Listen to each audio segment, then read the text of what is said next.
It's Tuesday across North America and around the world, and you're listening to the worldwide Dino Costa radio experience on Sirius XM's Mad Dog Radio.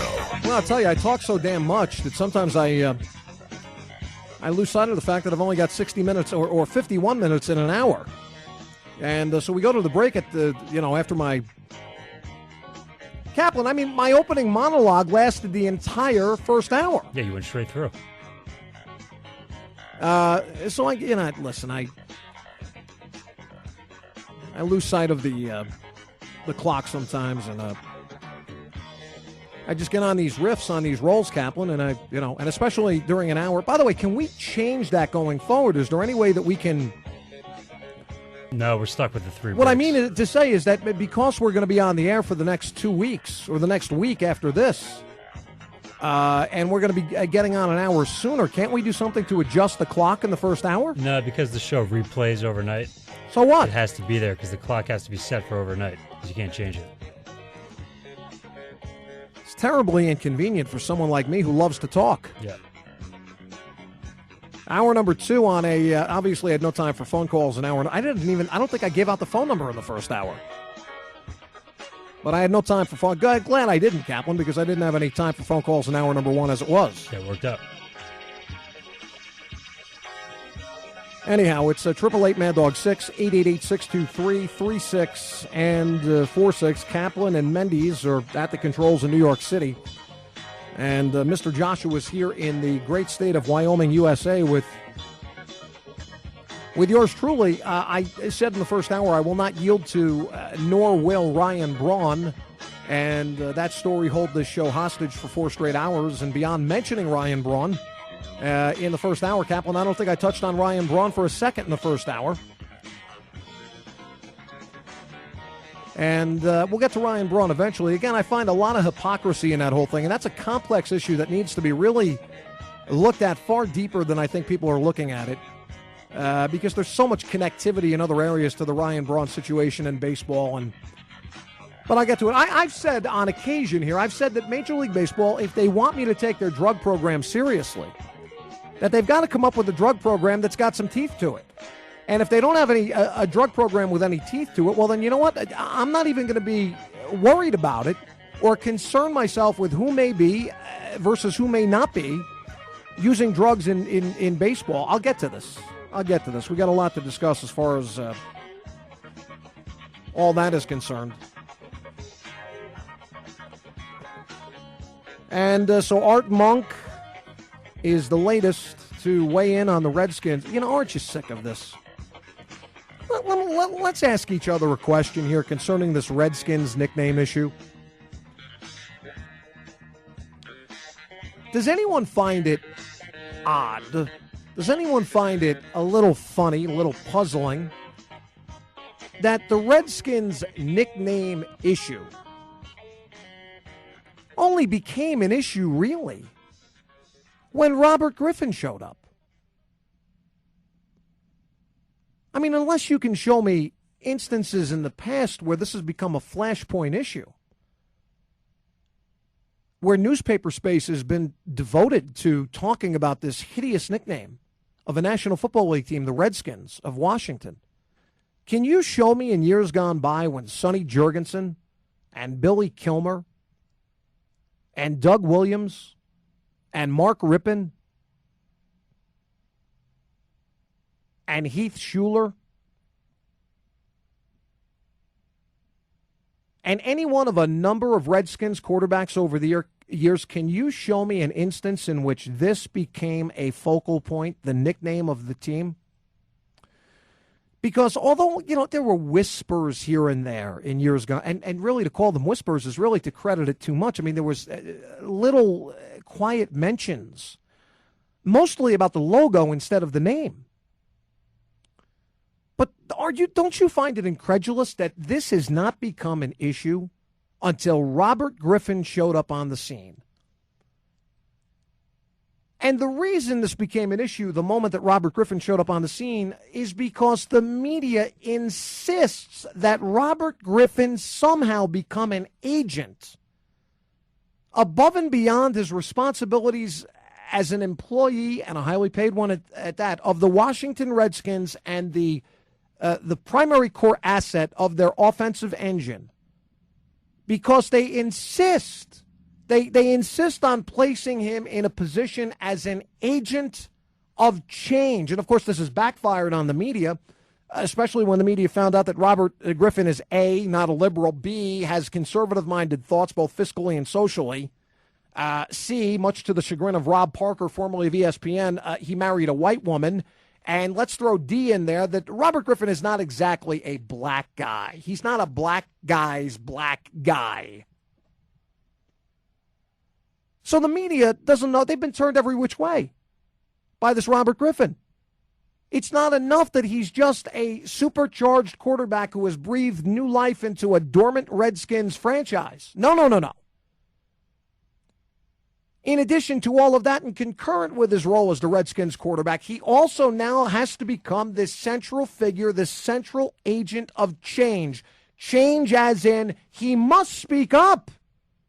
He plays for a team called the Redskins, and apparently he doesn't even have a problem with it. More than that, not only does he not apparently not have a problem with it, it doesn't even appear as though Robert Griffin, during his daily activities, day by day, recently married, it doesn't appear that Robert Griffin even thinks about the fact that he plays for a team called the Washington Redskins.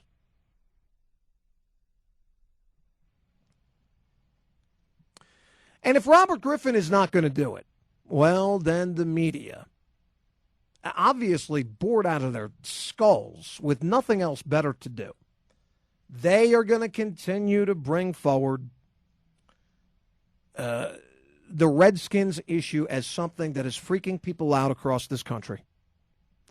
In the process, by doing this, what they've done is they have guilted several people who have gone on the record about this into taking their position that this is a hostile, racially insensitive, racially pejorative nickname, when in fact it is none of those things. But in the sweeping homogenization of society, with political correctness rearing its ugly head every single second of every single day, Redskins is a name, damn it, that must change come hell or high water. Whether Robert Griffin is with us or not, we are going to get the Redskins to change their damn name. Guess what? Rest of the media. It's not going to happen. It's not going to happen. Daniel Snyder, God bless this man, if for anything than staying steadfast within this particular defense of this particular issue. The owner of the Washington Redskins has never given any thought to changing the name, says he will never give any thought to changing the name, and as long as Dan Snyder owns the Washington Redskins, well, damn it, you know what? You can take the nickname and you can memorize it or delete it from your memory as much or as little as you want to. But the name of the team will be staying the Washington Redskins, and proudly at that.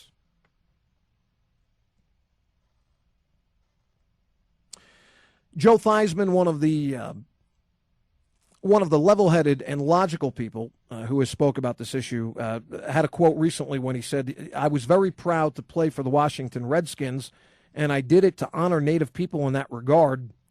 The Associated Press picked up on this story recently with Art Monk going on a Washington radio station, Washington, D.C. radio station. He was on WTOP early this morning, and I'll let you hear what he said, but here's Theismann, who said he was happy to play for the Redskins, proud to do it, honored the Native people in that regard. Also, Jeff Bostic, who, offensive lineman, formerly played for the Redskins, says that there was no negative connotation in the name. There is no negative connotation in the name. It's amazing to me, Mr. Joshua, that we're even speaking about this. This tells you how far, how fast, how deplorable, how pathetic the sports world has become when this is an actual issue, that this is contentious, that this is somehow dividing. And the fact is that it's not contentious. It's not dividing. But the media will continue to craft this, project it, and spit it out there to the public in newspapers, magazines, and on radio shows as though it is ultra dividing. as though it is such a polarizing topic that people are divided to the left and to the right nearly on a 50% basis. Bullshit. It's not even close to being representative of what is factual. And what is factual, and I mentioned the AP that picked up on this story, especially with Art Monk saying what he said on WTOP. I'll let you hear the comments in just a second.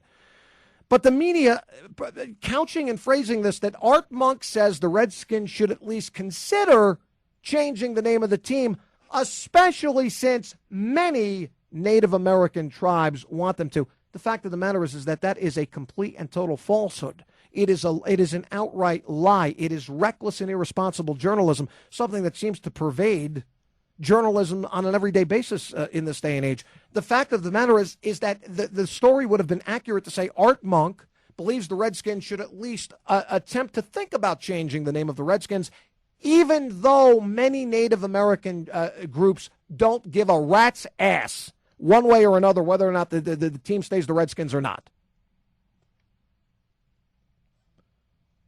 That's what it should say, but it didn't.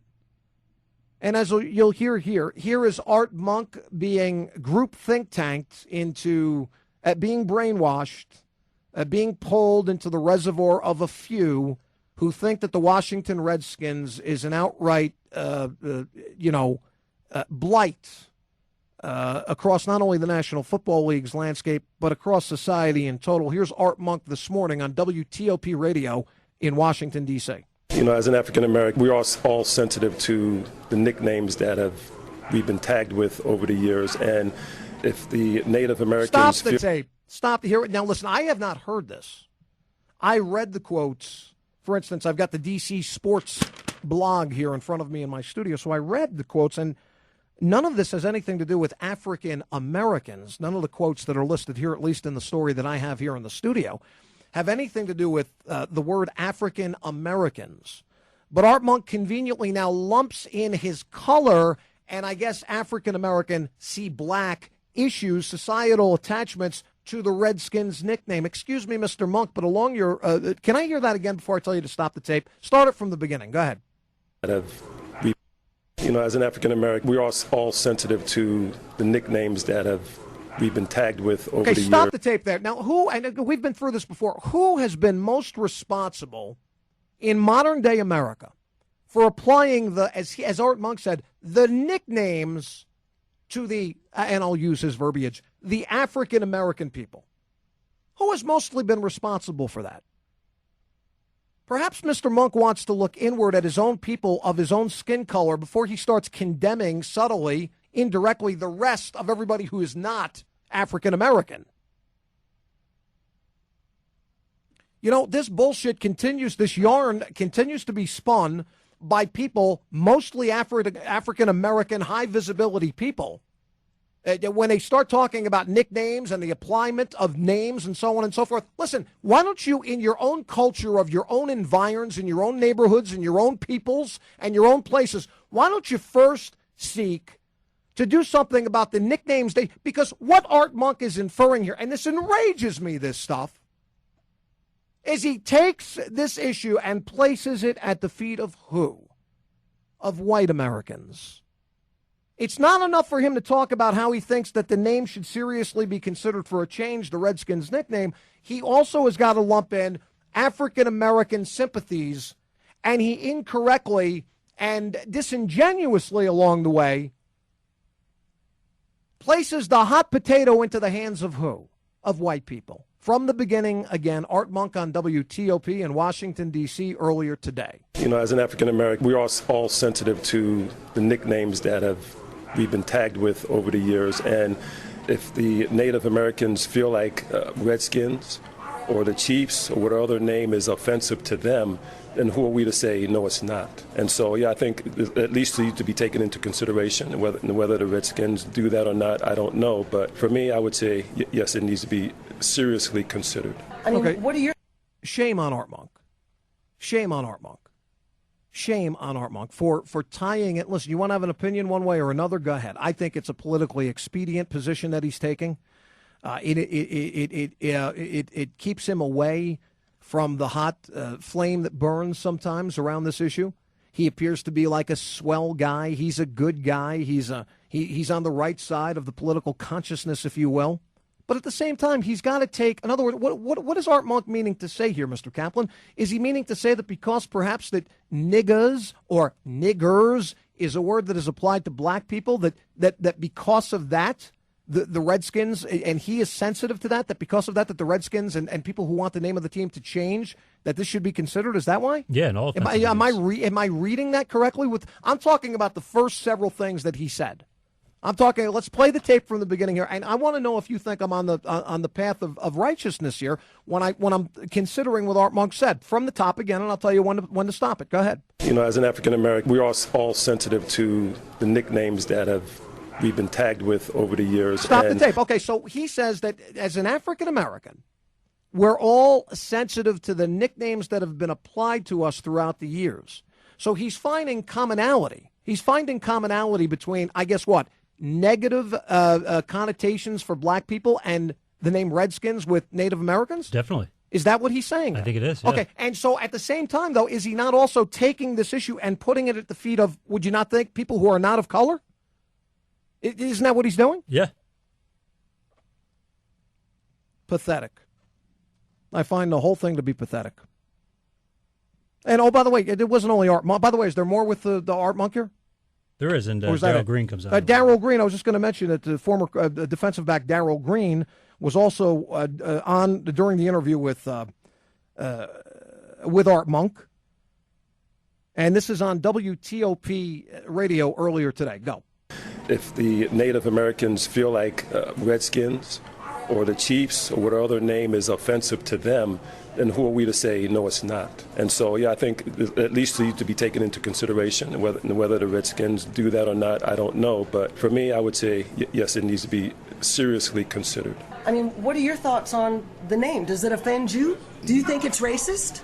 Well, it doesn't matter if it offends me. Yeah. If it offends them, then it's an issue. So, I don't know. I really don't have a whole lot of comments about it. I hadn't really thought about it. I think that I would have to agree with what Art Monk said, is that I think it deserves. Now, this is Darryl Green, who joined Art Monk during the conversation. And we'll back that up a second or two.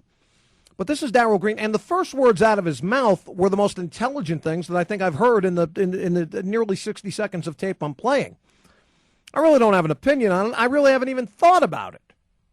But you know what, Darryl? You're in the great majority when you say that, because most people, most sane, logical people in this country, we don't think about it.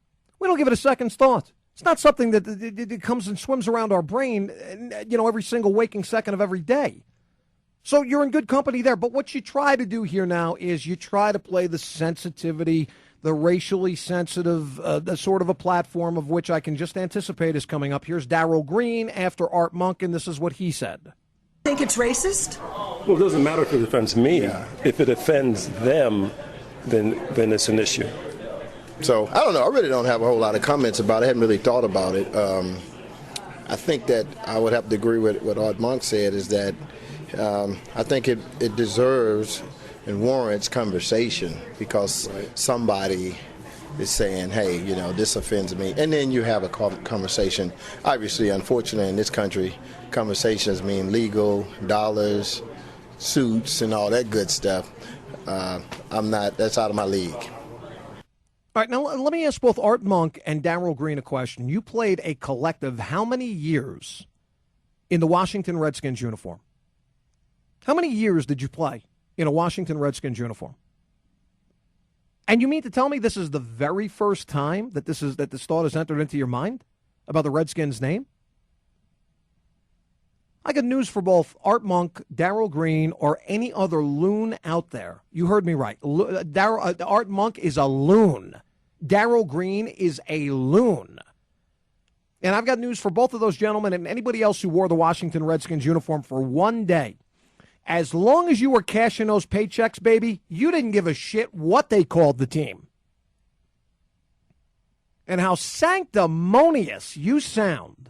Anyone who approaches this issue with the disillusionment of an Art Monk or a Darryl Green or anybody else who talks about this issue, the sanctimonious feeling that I get from listening to you on your perch of high moral ground here when you talk about the Redskins. I mean, come on now. Come on.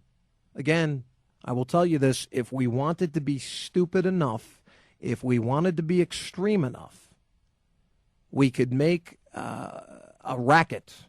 We could make noise. We could get silly. We could say that every single name in professional team sports, if you wanted to be silly enough, you could find fault. You could find objectionable names with every team that dot the North American landscape as far as professional team nicknames are concerned.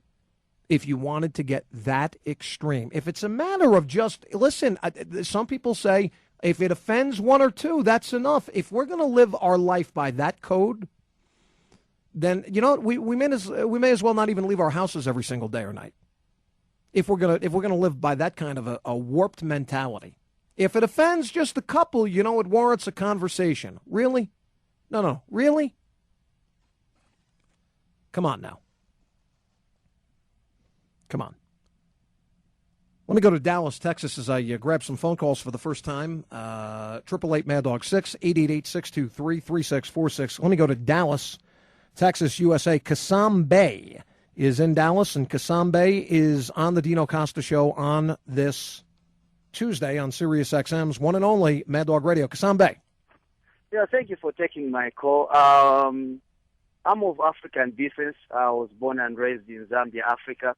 And as a foreign observer, what I've just come to learn is that for as long as black Americans, African Americans, continue to look at the past or history, what happened in the past, it will be hard for some to attain a certain level of success. As immigrants, when we come here, personally myself, I've never seen or experienced racism in America because I don't pay attention to it. I look for opportunities because I've also come to accept that there's no way different groups or different races are going to unite as one. Even in Africa, we have tribalism.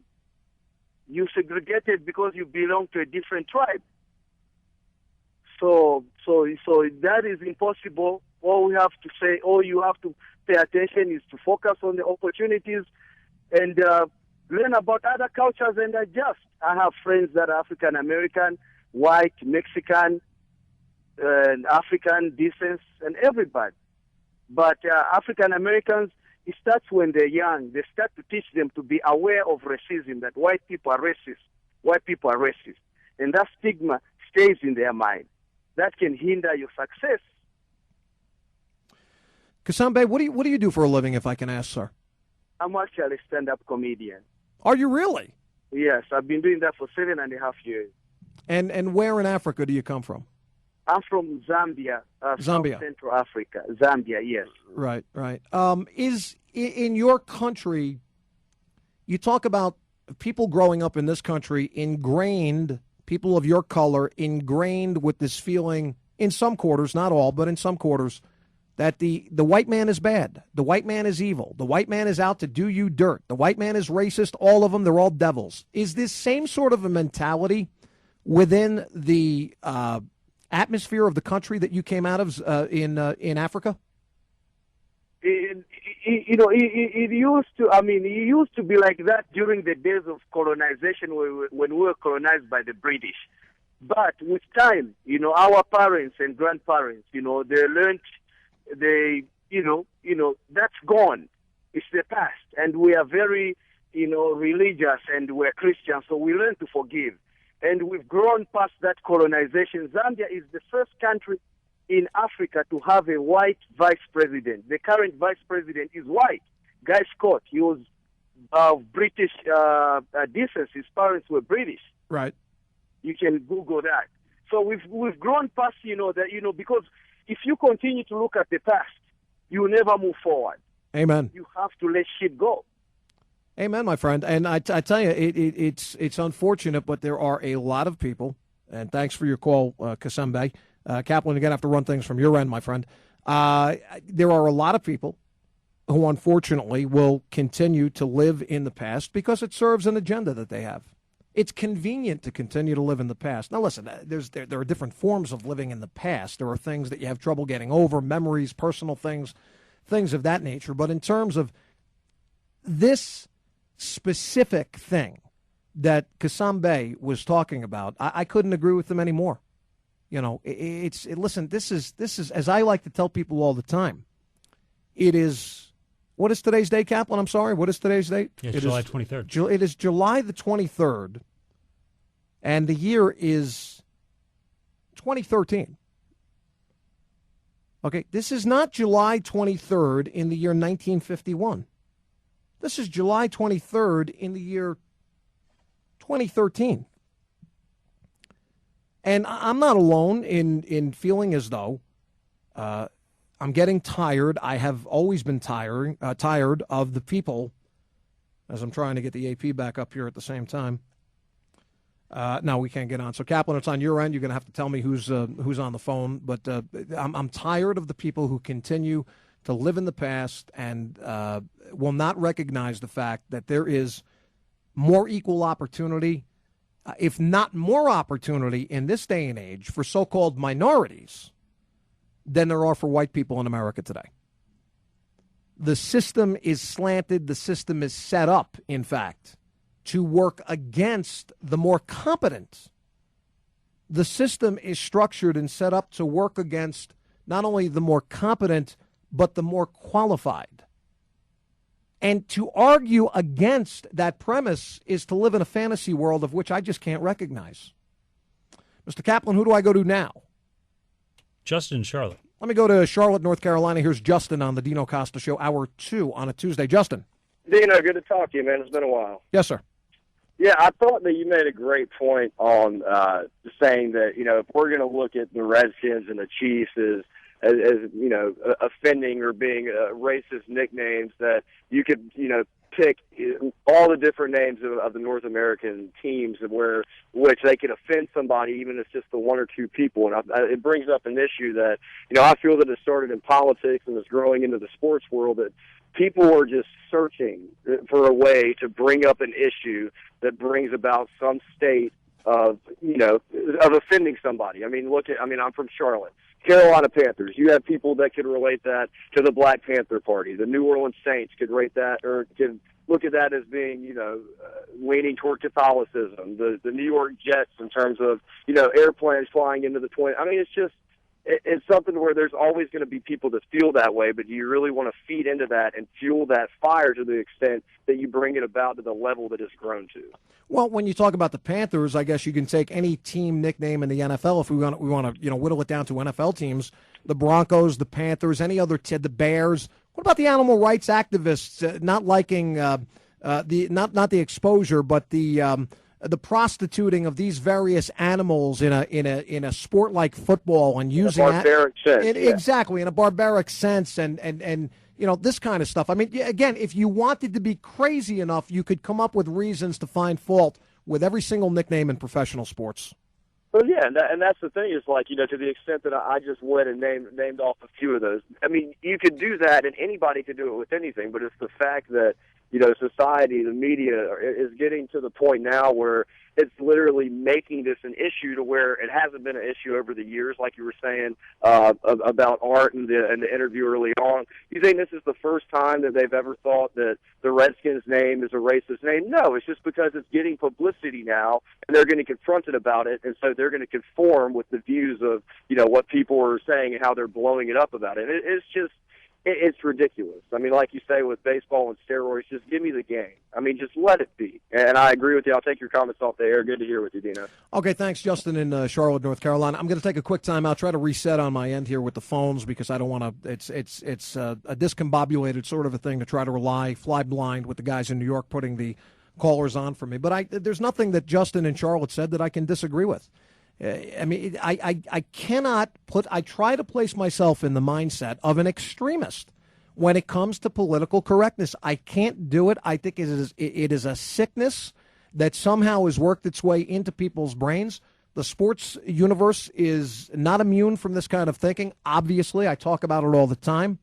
And for Art Monk and Darryl Green and anybody else to sanctimoniously take this high position of high moral ground after they spent years in Redskins uniforms, cashing one paycheck after another. Now to say that just because a few people might be offended that this warrants a conversation, I'm sorry. I can't sign up for that. Back with more. Hour 2 right after this. He's been fearlessly independent his whole life. You're listening to Dino Radio, the Dino Costa Show, right here on Sirius XM's Mad Dog Radio.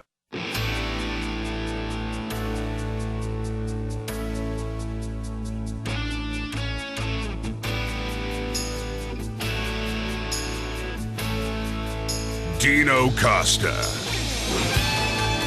When you absolutely and positively need sports radio done right. The Dino Costa Show, only here on Sirius XM's Mad Dog Radio.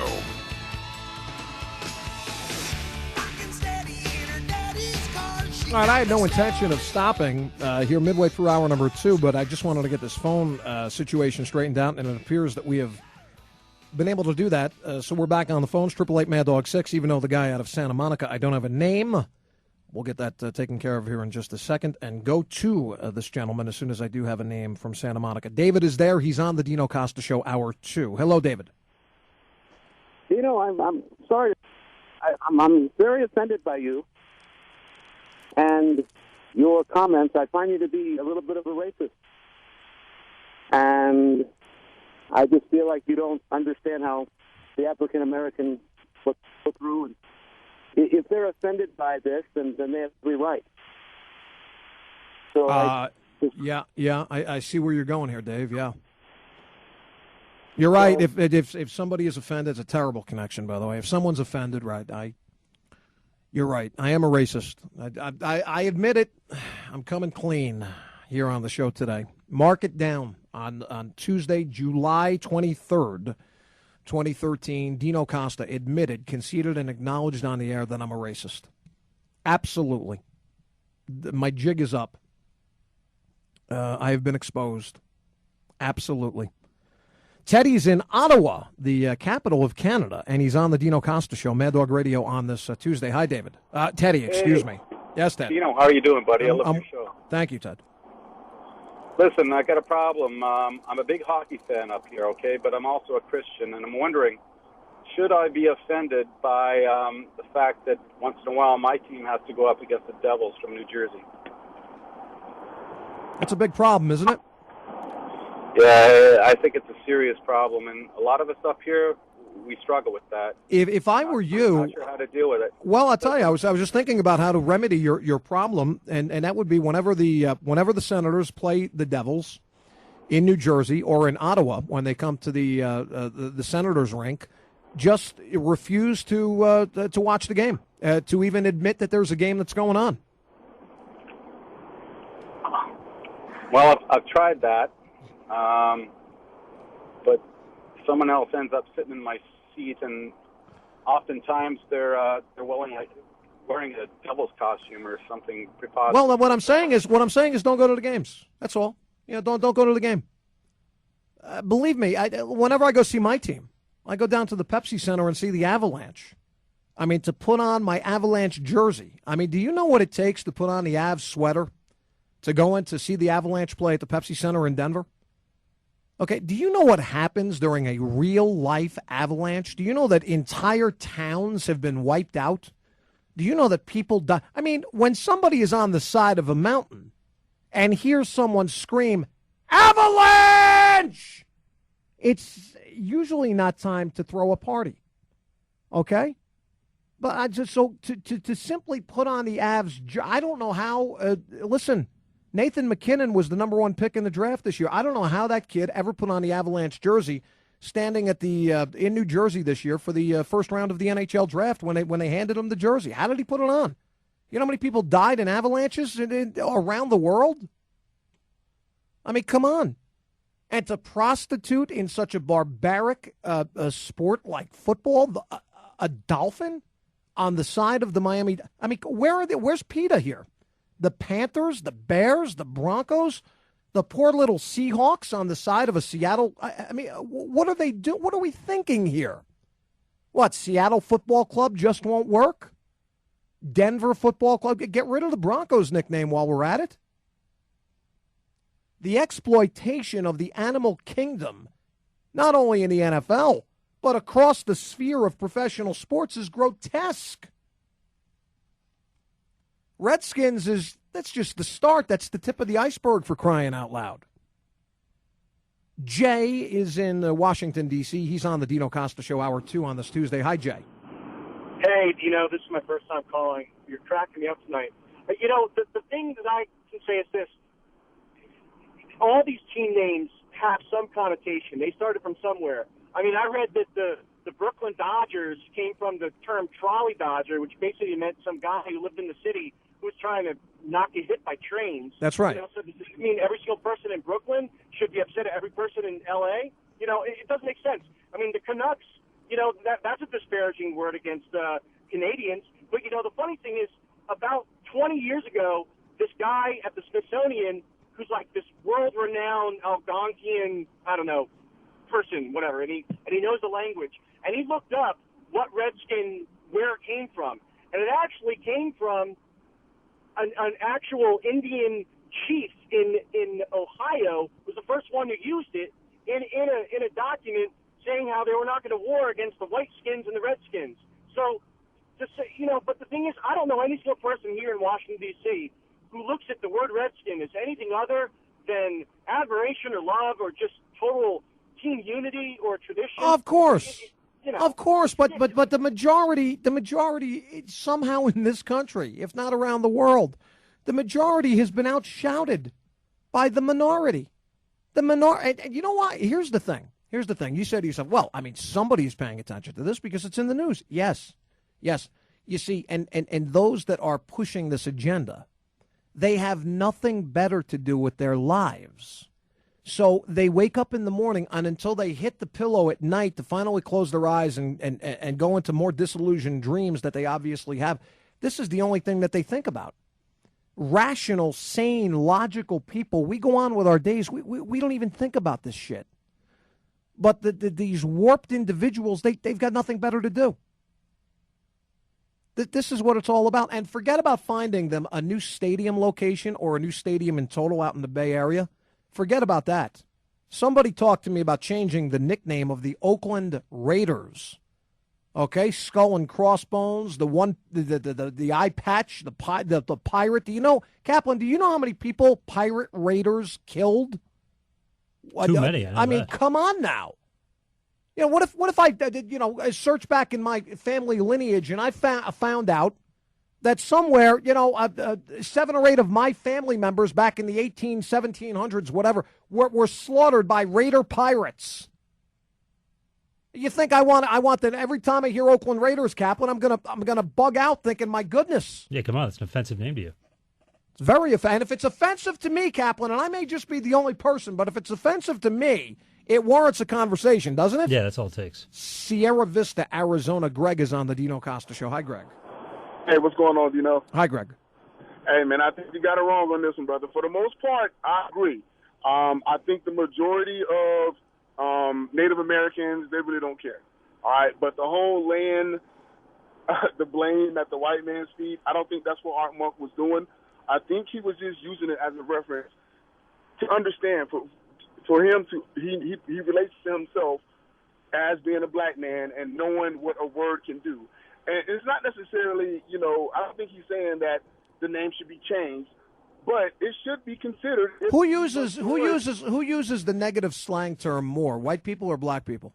Black people, but what does that have to do with anything? Well, then you know what I think, because Art Monk was subtly indicating, to me at least, the way I deciphered it, he was subtly indicating that, especially with the name nigga with the GGA or nigger at GER.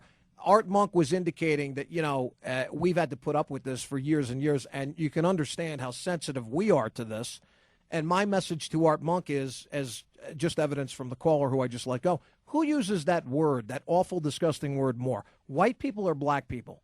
It's no contest. So Art Monk, shut your mouth, and why don't you go into the inner cities, go out on basketball courts where kids are playing basketball and using the name left and right all day long. It's part of their day. They can't get through a day. A lot of black people can't get through a day without using that word at least 150, 200 times a day. Why Why don't you go talk to those people? Visit training camps, Art, and listen to how many black players are referring to each other with that name before you try to guilt trip me or anybody else with your bullshit. Mo is in Brooklyn, New York. He's on the Dino Costa Show, Hour 2. Hi, Mo. I'm a twin that's about 6'7", and I'm a gay man. So the word twins, giants, and flames offend me. I don't know how do you get up every day knowing all this? Here's my whole problem with this whole situation. Those actually was meant to bring a little levity.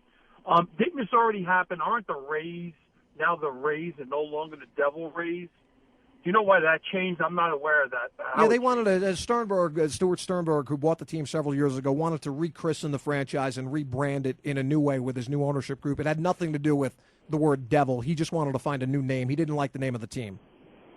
Okay, I thought maybe that it's already started because this whole movement of this new society where I have to accept things without an opinion, that's my problem. I'm an accepting man, but I do want to state my opinion. That doesn't mean I always have to agree. I love your show. Continue what you do. And thank you. From Brooklyn, New York to Casper, Wyoming, USA, Matt is on the Dino Costa Show, Hour 2 on this Tuesday. Hi, Matt. What's going on? Heading your way down to Cheyenne, man. Hey, this whole thing all ties in together. Now, don't get me wrong. I think Bill O'Reilly's one of the biggest jackasses there is. But in the Talking Points memo last night, he said it well. Until there is a member of the African-American community, whether it be Obama himself, Sharpton, Jackson, or whoever, that admits the ills and the perils that are facing the black community today, and this all ties them back to the NFL having to hire people to look for tattoos, to the use of the N-word, and to what have you.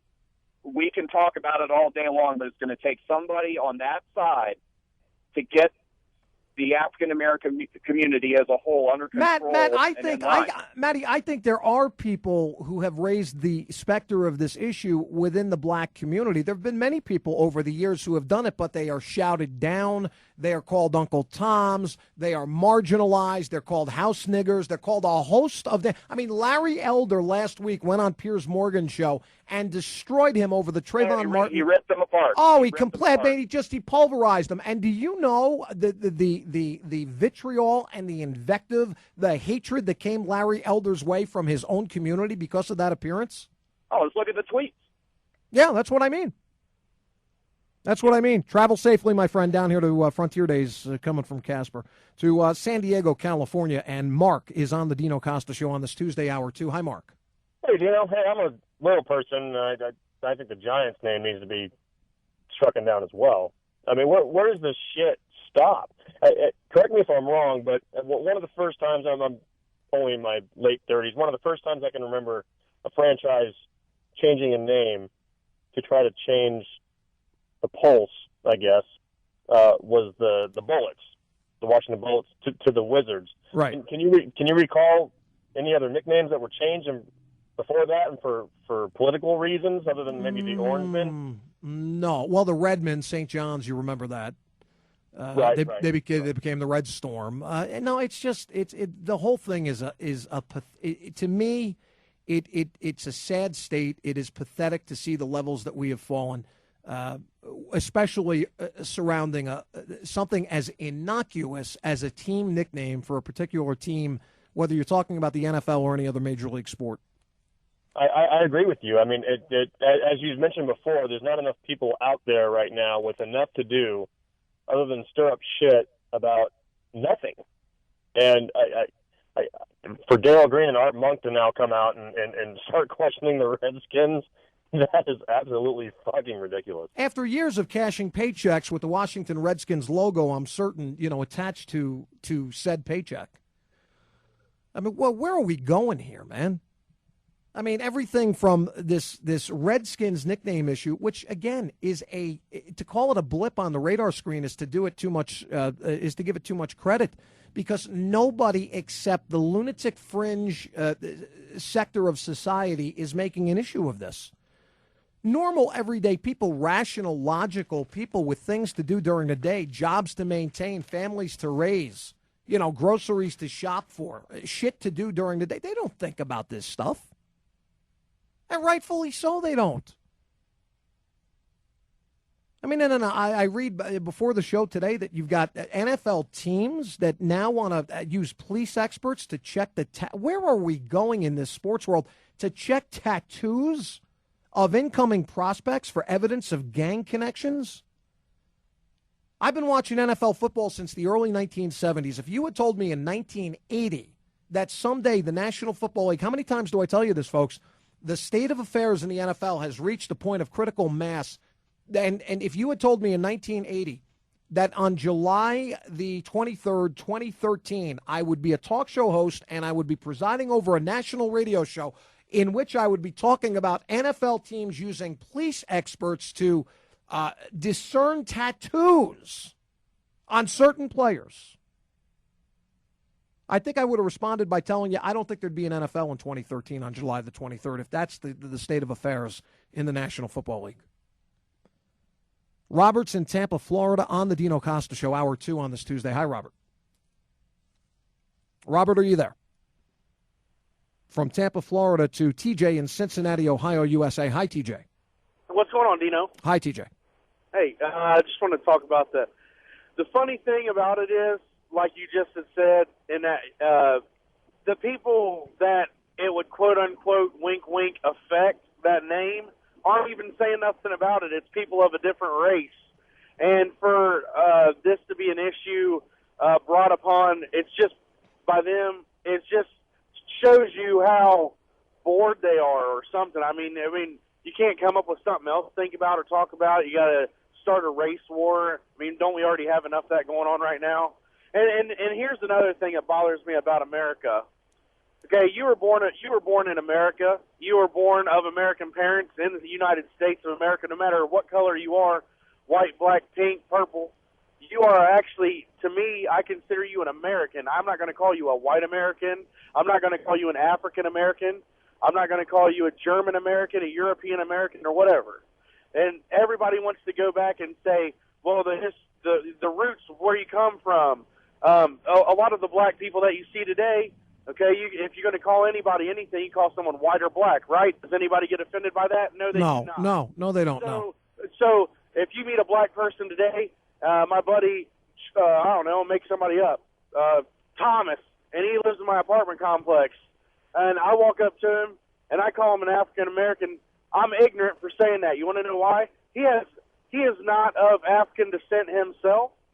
He personally is not born. He was not from Africa. He is not of Africa. His ancestors are. So he is actually an American. So wake up, America, and get it right. If you're born in the United States, you're American, and they're white, black, pink. It doesn't need to be called out. As far as the Redskins go, it's part of history. It's never bugged anyone before. So why has it got to bug anybody now? Well, and again, as I said in the first hour, TJ, I mean, this has only become an issue since Robert Griffin has become the quarterback. Why?